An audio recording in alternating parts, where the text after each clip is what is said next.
as you say, tick-borne infections, mold-mediated infections have been discussed for actually a number of years. I would say more or less from the beginning of the electrohypersensitive saga, if you say like that. So recently, I've got this young lady that's a client of mine. She's got multiple sclerosis.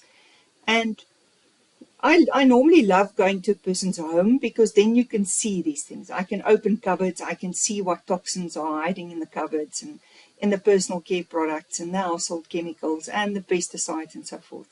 But it was very interesting. Our focus was on reducing her EMF exposure where she sleeps.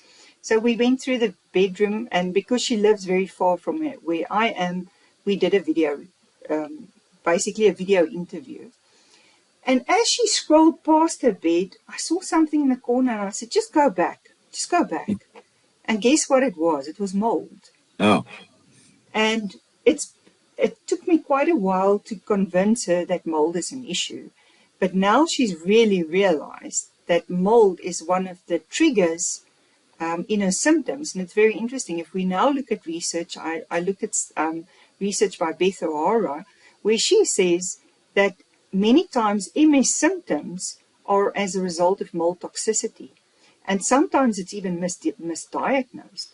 So It is so fascinating. And then I started talking to some of my other clients. I also came across that they've been exposed to mold. And the interesting thing about mold is, and this is where I want the listeners to carefully listen to what I'm saying. Even if you were exposed to mold 10 years ago, you might still battle with that toxicity. Which means you could be in a different environment, you're not exposed to it anymore, but it still affects you. So you have to deal with the problem, and I always say address the root cause. So you may have moved to address the root cause, but you still have the infection in your body, which you need to get rid of. And then I watched some very fascinating videos. Neil Nathan is a doctor. He removes fungal growths in sinuses as a result of mold. He specializes in that. It is fascinating. He gets patients that are so ill, they can't walk, they can't talk. The moment they remove those fungal growths from their sinuses, within a week, that person can walk and talk. That is how critical it is.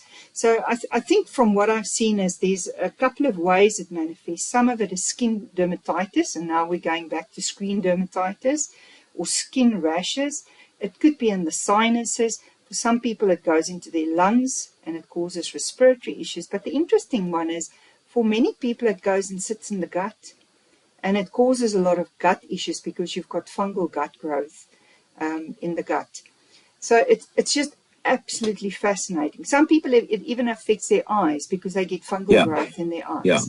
I even had patients, with ear infections because of mold, and they didn't understand, and the doctor really didn't pick up on it.